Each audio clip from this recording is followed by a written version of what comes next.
अस्सलाम वालेकुम वरहमतुल्लाह। आज हम आप लोगों के लिए लेकर आए हैं बहुत ही डिफरेंट चीज़।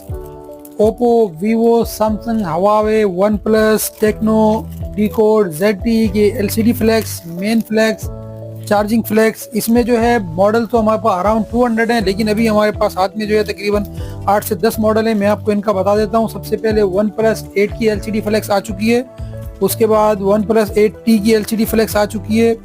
वन प्लस 9 प्रो की LCD फ्लैक्स आ चुकी है। टेक्नो स्पार्क 20 प्रो प्लस की LCD फ्लैक्स आ चुकी है। सैमसंग A33 की LCD फ्लैक्स आ चुकी है।